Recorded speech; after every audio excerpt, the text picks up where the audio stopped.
बहुत से हिंदू, बहुत से मुसलमान, हम में ये सारा हिंदुस्तान का। मैं राणा रणजीत सिंह आपको अपना अस्सलाम वालेकुम पेश करता हूँ और अपना तजुर्बा आपसे साझा करना चाहता हूँ। मैं अभी लोकसभा का चुनाव लड़ा था। शिवहर एक संसदीय क्षेत्र है। मेरे पिताजी भी वहाँ से सांसद रहे। मेरे पिताजी 15 साल बिहार सरकार में मंत्री रहे और सांसद भी रहे। पढ़ा लिखा एक हिंदू समाज काबिल आज हमारे सामने हमारे बिहार प्रदेश के अध्यक्ष हैं, सदर साहब हैं अकरुल इमाम साहब। आप जानते होंगे इस पार्टी जब हमारे चंपारण में आए, उन्होंने नील की खेती के खिलाफ आंदोलन की शुरुआत की और पूरा विश्व उनको महात्मा गांधी का उपाधि दिया। कैसे शांति से क्रांति लाया जा सकता है उसका उदाहरण उन्होंने स्थापित किया। और दूसरे बैरिस्टर साहब जिनका नाम असदुद्दीन ओवैसी साहब है, जो सही मायने में सदन में अगर किसी की हिम्मत है मोदी के खिलाफ बोलने की, योगी के खिलाफ बोलने की, तो असदुद्दीन ओवैसी साहब के पास। आप लोगों ने देखा किस तरीके से पिछले बार जब वो सांसद चुने गए थे, जब वो अपना शपथ पढ़ने गए तो किस तरीके से चिढ़ाया गया। और इस बार जाकर के उन्होंने फिलिस्तीन की बात कही। एक बहुत परेशान देश चाहिए। फिलिस्तीन की जिंदाबाद करने से पहले उन्होंने तेलंगाना जिंदाबाद कहा, जो कि भारत का ही करने। उन्होंने पहले भारत माता की जय को कहा, फिर फिलिस्तीन जैसे देश को जो बहुत परेशान है उसका ध्यान कैसे आग्रस्त किया। टुकड़ी मिट्टी देंगे तभी तो गढ़ा बढ़ेगा। ए बुजुर्गों, सन 1970 तक जो गढ़ा था, मोदी ने 2014 को उसे हिमालय पहाड़ खड़ा कर दिया। लाल किला की फसील में बैठने वालों, दूसरों के लिए ढोल कब तक बजाओगे? दूसरे की डोलियों में कब तक कंधा लगाओगे?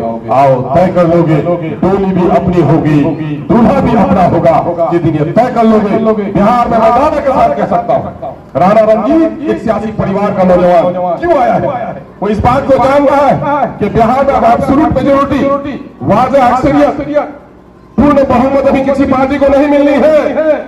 उस वक्त बार्गेन का मौका आएगा। 8 के 10 के जगह की वजह से सरकार नहीं बन पाएगी।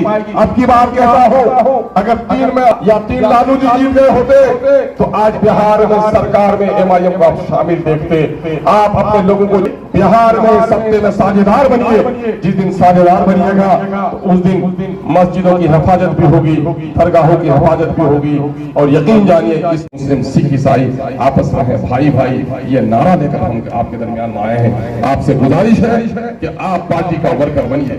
इस पर पंचायत के हमारे कोई पदाधिकारी है? किसी पंचायत के कोई पंचायत अध्यक्ष है? नहीं है। पार्टी के मेंबर बने हैं आप लोग? नहीं। हम लोग अपनी गुफ्तगू के खात्मे में बात कहते हैं कि रवादारी है। सीमांचल के इलाके से आया हूँ, एक MLA हूँ, मोहब्बत की आप बैठ गए होंगे। मेरे जाने के बाद मेरी बातों से मुमकिन है कि आपको अदम इत्तेफाक भी हो कि लोग क्या कहेंगे, जी फिर तो हमको फलाने की हुकूमत बनानी है। अगर आपके दिल में कोई इख्तलाफ है तो मैं चाहता हूँ एक मोमिन को दूसरे मोमिन का आईना होना चाहिए। और आईना का पहला फरीजा है कि रूबरू ही कहना चाहिए। अगर आपका कोई सवाल है तो मैं उसका जवाब भी देना चाहता हूँ। क्या आप लोग मेरी इस गुफ्तगू से इत्तेफाक रखते हैं? इत्तेफाक रखते हैं? तो मैं एक शरारत कहूँ, हिमाकत कहूँ क्या? अगर मेरी गुफ्तगू से इत्तेफाक रखते हैं, जरा दस्तों बाजू उठाइए तो। और दाएं बाएं भी देखिए, आपका कोई पड़ोसी जिनका बाजू नहीं उठ सका है उनसे मुझको मिलवाइए। मौलाना आपका बाजू नहीं उठा, सर पे रखा हुआ है। अगर कोई बात है तो जवाब दूंगा। चलिए माशाअल्लाह, आप लोगों ने दस्तों बाजू उठाकर तस्दीक की है। अगर अब भी कोई शुबा आपके दिल में रह गया हो तो मुमकिन हो कि आपके सवाल से मेरी इस्लाह हो जाए या मेरे जवाब से आपको इत्मीनान हो जाए। अगर कोई सवाल हो तो मैं जवाब दे सकता हूँ, अगर जवाब नहीं है तो आपने जो हमायत की है इस पर मैं इत्मीनान कर सकता हूँ।